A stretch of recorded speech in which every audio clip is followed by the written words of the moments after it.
ಬಳಿಕ ಅಖಾಡ ಬಿಗ್ ಫೈಟ್ಗೆ ಮತ್ತೆ ಸ್ವಾಗತ. ಕೇಶವ್ ಸರ್, ಈಗ ಈ ಗ್ಯಾರಂಟಿಗಳನ್ನು ಕೊಡ್ತಾ ಇರೋದ್ರಿಂದಾಗಿ ನಿರುದ್ಯೋಗದ ಪ್ರಮಾಣ ಹೆಚ್ಚಾಗುತ್ತೆ ಅನ್ನುವಂಥ ಒಂದು ವಾದ. ಇನ್ನೊಂದು ಕಡೆ ಇಲ್ಲ, ಉದ್ಯೋಗ ಸೃಷ್ಟಿ ಆಯಿತು, ಯಾಕಂದರೆ ಬಸ್ಸಲ್ಲಿ ಫ್ರೀ ಮಹಿಳೆಯರು ಓಡಾಡೋಕ್ಕೆ ಅನುಕೂಲ ಆಯಿತು, ಕೆಲಸಕ್ಕೆ ಹೋಗದಿರೋರೆಲ್ಲ ಕೆಲಸಕ್ಕೆ ಹೋಗುವಂತಾಯಿತು. ಈ ರೀತಿ ಚರ್ಚೆ ಅಂದರೆ ಉದ್ಯೋಗ ಜಾಸ್ತಿ ಆಗ್ತಿದೆಯಾ ಅಥವಾ ನಿರುದ್ಯೋಗದ ಪ್ರಮಾಣ ಹೆಚ್ಚಾಗ್ತಿದೆಯಾ? ಈ ವೆಲ್ಫೇರ್ ಸ್ಕೀಮ್ಸ್ ಅಂತ ನಾವೇನು ಅಥವಾ ಫ್ರೀಬೀಸ್ ಅಂತ ಕರಿತೀವಿ, ಇದು ಒಂಥರ ಡಬಲ್ ಎಜ್ಡ್ ಸ್ವಾರ್ಡ್ ತರ. ಈ ಕಡೆಗೂ ಚೂಪಾಗಿರುತ್ತೆ, ಆ ಕಡೆಗೂ ಚೂಪಾಗಿರುತ್ತೆ. ಎಲ್ಲಿ ಅದನ್ನ ನಿಲ್ಲಿಸ್ಬೇಕು ಅಂತ ಗೊತ್ತಾಗಲ್ಲ. ಒಂದ್ಸರಿ ಕೊಡಕ್ ಶುರು ಮಾಡಿದ್ಮೇಲೆ ಅದು ಫಿಸಿಕಲ್ ಸ್ಟ್ರೈನ್ ಆಗ್ತಾ ಇದ್ರೆ ಖಂಡಿತ ಅನ್ಎಂಪ್ಲಾಯ್ಮೆಂಟ್ ಜಾಸ್ತಿ ಆಗುತ್ತೆ.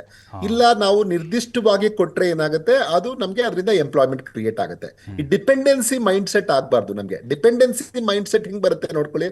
ಇಲ್ಲ ನಾನು ಫ್ರೀ ಬಸ್ ಕೊಟ್ರೇನೆ ನಾನು ಅದ್ರಲ್ಲಿ ಹೋಗ್ತೀನಿ ಅಂತ ನನಗೆ ಬಂದ್ರೆ ಅದೊಂಥರ ಡಿಪೆಂಡೆನ್ಸಿಯ ಮೈಂಡ್ ಸೆಟ್ ಆಗತ್ತೆ. ಆ ತರದನ್ನ ಮಾಡಬಾರ್ದು ನಾವು. ಅವಾಗ ಇಲ್ಲದೆ ಇದ್ರೆ ಏನಾಗುತ್ತೆ, ಈಗ ನೋಡಿ, ಯಾರು ಕೆಲಸಕ್ಕೆ ಹೋಗ್ಬೇಕು, ಅವನ ಹತ್ರ ಸ್ಕಿಲ್ ಇದೆ, ಅವನಿಗೆ ಕೆಲಸ ಸಿಗ್ತಾ ಇದೆ ಅಂತಂದ್ರೆ ಅವ್ನು ಹೆಂಗೋ ನಡ್ಕೊಂಡಾದ್ರೂ ಹೋಗ್ತಾನೆ. ಆ ತರದ ನಡ್ಕೊಂಡಾದ್ರೂ ಹೋಗ್ತಾರೆ ಅವರು. ಸೊ ಆ ತರದ ಒಂದು ಮನಸ್ಥಿತಿಯನ್ನ ನಾವು ನಿರ್ಮಾಣ ಮಾಡಬೇಕು. ಅಗತ್ಯ ಇದೆಯಾ, ಶಿಕ್ಷಣ ಮತ್ತೆ ಆರೋಗ್ಯನ ಫ್ರೀ ಮಾಡಿ, ನೀವು ಡಿಗ್ರಿವರೆಗೂ ಫ್ರೀ ಮಾಡಿ, ಅವ್ರಿಗೆ ಸ್ಕಿಲ್ ಕೊಡೋದನ್ನ ಫ್ರೀ ಮಾಡಿ, ಅವ್ರಿಗೆ health any hospitals, government hospital ಎಂಥದೇ ಕಾಯಿಲೆಗಳಿದ್ರು ಫ್ರೀ ಮಾಡಿ. ಅವಾಗ ಏನಾಗುತ್ತೆ, ಅದು ಪ್ರೊಡಕ್ಟಿವಿಟಿನ ಹೆಚ್ಚು ಮಾಡುತ್ತೆ. ಆ ವ್ಯಕ್ತಿ, ಯಾವುದೇ ವ್ಯಕ್ತಿ ಅದರದ ಒಂದು ಬೆನಿಫಿಟ್ಸ್ ಬಳಸ್ಕೊಂಡು ಖಂಡಿತವಾಗಿಯೂ ಅವನ ಉತ್ಪಾದಕತೆಯನ್ನು ಹೆಚ್ಚಿಸ್ಕೊಂಡ್ರೆ ಆಗ ಉದ್ಯೋಗಗಳ ಸೃಷ್ಟಿಯೂ ಜಾಸ್ತಿ ಆಗುತ್ತೆ.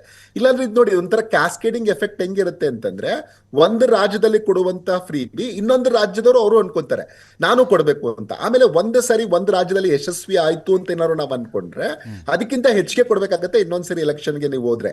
ಸೊ ಈ ತರದ್ದು ಶುರು ಆದ್ರೆ ಏನಾಗುತ್ತೆ, ನೀವು ಇಡೀ ನಮ್ಮ ಪ್ರಿಯಾರಿಟಿ ಏನಿದೆಯಲ್ಲ, ಆರ್ಥಿಕತೆಯ ಪ್ರಿಯಾರಿಟಿ ಏನಾಗಿರ್ಬೇಕಾಗಿತ್ತು, ನಮ್ಮ ಇನ್ಫ್ರಾಸ್ಟ್ರಕ್ಚರ್ ಇಂಪ್ರೂವ್ ಮಾಡಬೇಕು, ಇವೆಲ್ಲವೂ ಡಿಸ್ಟಾರ್ಟ್ ಆಗಕ್ಕೆ ಶುರು ಆಗುತ್ತೆ.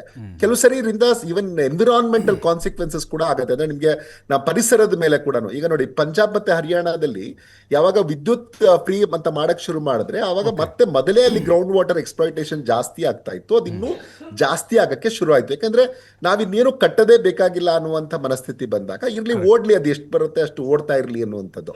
ಇಲ್ಲ, ಅದಕ್ಕೊಂದು ನಾವು ಪ್ರಾಪರ್ ಆಗಿ ಫಿಕ್ಸ್ ಮಾಡಿ ಸಬ್ಸಿಡೈಸ್ಡ್ ಪ್ರೈಸ್ ಅಲ್ಲಿ ನಾವು ಕೊಡ್ತೀವಿ, ಇಷ್ಟನ್ನ ನೀವು ಉಪಯೋಗಿಸ್ಕೋಬೇಕು ಅನ್ನೋಂಥ ಒಂದು ಮನಸ್ಥಿತಿ ಬಂದಾಗ ಎಷ್ಟು ಬೇಕೋ ರಾಷನಲ್ ಆಗಿ ಯೂಸ್ ಮಾಡಬಹುದು ಅನ್ನೋಂಥದ್ದನ್ನು ಕೂಡ RBI ತನ್ನ ವರದಿಯಲ್ಲಿ ಹೇಳುತ್ತೆ. ಸೊ ಏನ್ ಮಾಡಬಹುದು ಅನ್ನೋಂಥದ್ದು ನಾನು ಯೋಚನೆ ಮಾಡ್ತಾ ಇದ್ದೀನಿ ಅಂತಂದ್ರೆ, ಈಗ ಒಂದು ಸರ್ಕಾರ ಕೂಡ ಎಲ್ಲ ಪೊಲಿಟಿಕಲ್ ಪಾರ್ಟೀಸ್ ಎಲ್ಲ ಕುತ್ಕೊಂಡು ಈ representation of the people act ಅಂತ ಏನಿದೆಯಲ್ಲ, ಈ ಎಲೆಕ್ಷನ್ ಲಾಸ್ ಇದೆಯಲ್ಲ, ಇದರಲ್ಲಿ ಕುತ್ಕೊಂಡು ಅವರೆಲ್ಲರೂ ತೀರ್ಮಾನ ಮಾಡ್ಬೇಕು. ಯಾಕಂದ್ರೆ ಇದರಲ್ಲಿ A party, B party, C party ಅಂತಿಲ್ಲ. ಈಗ ಎಲ್ಲರೂ ಬಹುತೇಕರು ಎಲ್ಲರೂ ಕೊಡಕ್ಕೆ ಶುರು ಮಾಡಿರೋದ್ರಿಂದ ಎಲ್ಲರೂ ಒಂದೇ ಇದರಲ್ಲಿ ಇದ್ದಾರೆ. ಸೊ ಎಲ್ಲರೂ ಕುತ್ಕೊಂಡು ಯೋಚನೆ ಮಾಡಿ, ಅವ್ರು ಕೊಡ್ತಾರೆ ಅಂತ ಇವ್ರು ಕೊಡ್ತಾರೆ ಅಂತ ರಾಷ್ಟ್ರದ ಕಥೆ. ಕೇಶವ್ ಸರ್, ಇನ್ನೊಂದು, ಈಗ ಅನ್ನಭಾಗ್ಯ, ಗೃಹಲಕ್ಷ್ಮಿ ಮತ್ತೆ ಗೃಹಜ್ಯೋತಿ, ಈಗ ಯುವ ನಿಧಿ, ಅನ್ನಭಾಗ್ಯ, ಐದು ಯೋಜನೆ ಇದಾವಲ್ಲ ಸರ್, ಈಗ ಶಕ್ತಿ ಯೋಜನೆ ಸೇರಿಕೊಂಡು, ಇದರಲ್ಲಿ ಯಾವುದು ಬೇಡಾಗಿತ್ತಪ್ಪ ಅಂತ ಅನಿಸುತ್ತೆ ನಿಮಗೆ? ಈಗ ಮಹಿಳೆಯರಿಗೆ ಎಲ್ಲರೂ ಉಚಿತವಾಗಿ ಓಡಾಡ್ಬೋದು ಅಂತ ಹೇಳಿ, ಈಗ ಅನ್ನಭಾಗ್ಯ, ಯುವ ನಿಧಿ, ಇದು ಯಾವುದು ಬೇಡಪ್ಪ, ಇದು ಅವಶ್ಯಕತೆ ಇರಲಿಲ್ಲ ಅಂತ ಅನ್ಸುತ್ತೆ ನಿಮಗೆ? ಇಲ್ಲ, ಈ 5 ನಾನು ಅವಾಗಿಂದನೂ ಮುಂಚೆಯಿಂದನೂ ಇದನ್ನ ಹೇಳ್ತಾ ಇದ್ದೀನಿ. 5 ಸ್ಪಷ್ಟವಾಗಿ ನಾವು ಕೇವಲ ಯಾರಿಗೆ ಅಗತ್ಯ ಇದೆ ಅವರಿಗೆ ಕೊಡಿ. BPL ಕುಟುಂಬಗಳಿಗೆ ಇಷ್ಟನ್ನು ಕೊಡಿ, ನಮ್ ಬೇಡ ಅಂತ ಹೇಳಲ್ಲ. ಆಮೇಲೆ ಯುವ ನಿಧಿಯ ಬಗ್ಗೆ ಒಂದು ಕಾಮೆಂಟ್ ನ ಕೂಡ ಅಲ್ಲಿನ ಮಂತ್ರಿಗಳು ಮಾಡಿದ್ದನ್ನ ನಾನು ತಮ್ಮ ಮಾಧ್ಯಮಗಳ ಮೂಲಕ ನೋಡಿದೆ. ಅನೇಕರು ಟ್ರೈನಿಂಗ್ ಟೈಮ್ ಅಲ್ಲಿ ಕೆಲ್ಸಕ್ಕೆ ಟ್ರೈ ಮಾಡ್ತಾ ಇಲ್ಲ, ಅವ್ರು ಸ್ಕಿಲ್ಡ್ ಆದ್ರೇನು ಟ್ರೈ ಮಾಡ್ತಿಲ್ಲ, ಎಲ್ಲಿ ಇದು ಕಳ್ಕೊಳ್ತಾರೆ ಅನ್ನುವಂತ ಒಂದು ಮನಸ್ಥಿತಿ ಬಂದಿದೆ ಅಂತ ಒಂದು ಅರ್ಥ ಬರುವ ರೀತಿ, ನಾಟ್ ಎಕ್ಸಾಕ್ಟ್ಲಿ ಆ ಅರ್ಥ ಬರುವ ರೀತಿಯಲ್ಲಿ ಒಂದು ಮಾತು. ಅಂದ್ರೆ ನನಗೆ ಈಗೆಲ್ಲೋ ಒಂದ್ ಕಡೆ ಸಿಗ್ತಾ ಇದೆ ಅನ್ನೋಂಗ್ ಆಗ್ಬಾರ್ದು. ಅದನ್ನ ನಾವು ಸ್ಕಿಲ್ಗೆ ಇದು ಮಾಡಿ, ನಿನ್ಗೆ 2,000 ಈ ಸ್ಕಿಲ್ ಅಲ್ಲೇ ಕೊಡ್ತಾ ಇದೀವಿ ಅಪ್ಪ, ನಿನ್ನ ಸ್ಕಿಲ್ ತಗೋ, ಬೆಸ್ಟ್ ಸ್ಕಿಲ್ ತಗೋ, ನೀನು 2 ವರ್ಷದಲ್ಲಿ ಟ್ರೈನ್ ಆಗು. ಒಂದ್ ವೇಳೆ ನೀನ್ ಟ್ರೈನ್ ಆಗಕ್ ಆಗದೆ ಇದ್ರೆ, ನಿನ್ ಕೆಲಸ ಸಿಕ್ಕಿದ್ರೇನು ನಾನು ನಿನ್ಗೊಂದು ಕಾಂಪನ್ಸೇಷನ್ ಅಂತ ಎಷ್ಟು ಕೊಡ್ತೀನಿ, but you just move ahead ಅನ್ನೋ ತರದಲ್ಲಿ ಮಾಡಿದ್ರೆ ಈ 5 ಗ್ಯಾರಂಟಿದು ಪ್ರಾಬ್ಲಮ್ ಇರಲ್ಲ. ನಮ್ಮಲ್ಲಿ ಒಂದು 5% ಜನಕ್ಕಿಂತ ಕಡಿಮೆ ಜನ ಬಡವರು ಇರ್ಬೇಕು. ಯಾಕಂದ್ರೆ ಭಾರತದಲ್ಲಿ ವಿಶ್ವ ಬ್ಯಾಂಕ್ ಹೇಳೋ ತರ 5.25% ಅಂದ್ರೆ 7.5 ಕೋಟಿ ಜನ ಬಡವರು ಇದ್ದಾರೆ. ಕರ್ನಾಟಕದಲ್ಲಿ ಸಾಮಾನ್ಯವಾಗಿ ಭಾರತದ ಆವರೇಜ್ ಗಿಂತ ಚೆನ್ನಾಗಿದೆ. ಮೊನ್ನೆ ಕೂಡ ನೀವು GDP ಗ್ರೋತ್ ನೋಡಿದ್ರೆ ನಮ್ದು ಗ್ರೋತ್ ಇಂಡಿಯಾ ಆವರೇಜ್ ಗ್ರೋತ್ ಗಿಂತ ಚೆನ್ನಾಗಿದೆ. ಸೊ ಹಾಗಾಗಿ ಕೇಶವ್ ಸರ್, ಈಗ ಕಾಂಗ್ರೆಸ್ ವಕ್ತಾರರು ದರ್ಶನ್ ಅವರು ನಿಮ್ಗೆ ಒಂದೇನೋ ಪ್ರಶ್ನೆ ಕೇಳ್ತಿದ್ದಾರೆ ಸರ್. ಕೇಶವ್ ಸರ್, ಯಾ ಭಾಳ ಚೆನ್ನಾಗಿ ನಮ್ಮ ಒಂದು ಆರ್ಥಿಕ ವಿಚಾರ, ಯಾಕೆಂದರೆ ನಿಮಗೆ ರಾಜಕೀಯ ಯಾವ ಪಕ್ಷಗಳು ಗೊತ್ತಿಲ್ಲ ಸರ್, ವಾಸ್ತವಾಂಶ ಮಾತಾಡ್ತೀರಾ, ಒಂದು ವಾಸ್ತವಾಂಶನ ಹೇಳಿದ್ದೀರಾ, ಅದಕ್ಕೆ ವಿಶೇಷವಾಗಿ ಧನ್ಯವಾದ ಹೇಳ್ತಾ ಸರ್.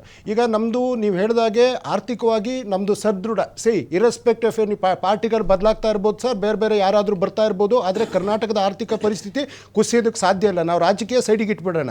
ಇವತ್ತು GSTನಲ್ಲಿ 2ನೇ ಸ್ಥಾನದಲ್ಲಿದ್ದೀವಿ, ತಲಾ ಆದಾಯದಲ್ಲಿ ನಮ್ಮ 1ನೇ ಸ್ಥಾನದಲ್ಲಿದ್ದೀವಿ, GDPನಲ್ಲಿ ಇಡೀ ದೇಶಕ್ಕೆ ನಂಬರ್ 1 ಇದ್ದೀವಿ, ಗ್ಲೋಬಲ್ ಇನ್ವೆಸ್ಟರ್ಸಲ್ಲೂ ನಾವು ಈ ಬಾರಿ 1ನೇ ಸ್ಥಾನಕ್ಕೆ ಹೋಗಿದ್ದೀವಿ. 10,26,000 ಕೋಟಿ ರೂಪಾಯಿ ಹೂಡಿಕೆ ಹರಿಕೆಯಾಗಿ ನಮ್ಮ ಕರ್ನಾಟಕಕ್ಕೆ ಬಂದಿದೆ ಸರ್. ಆದ್ರೆ ಇವತ್ತು ಕೇಂದ್ರ ಸರ್ಕಾರ ಕೇಂದ್ರ ಸರ್ಕಾರ GST ಹಣ 2 ಲಕ್ಷದ ಒಟ್ಟು 2,200,000 ಕೋಟಿ ಕೊಡ್ಬೇಕು ಸರ್. ನಮ್ಮ ನೆರೆಗಾಣ 600 ಕೋಟಿ ಕೊಡಬೇಕು. ನಮ್ಮ ನಬಾರ್ಡ್ ಹಣ ನಮಗೆ ಬರಬೇಕಾದ್ರು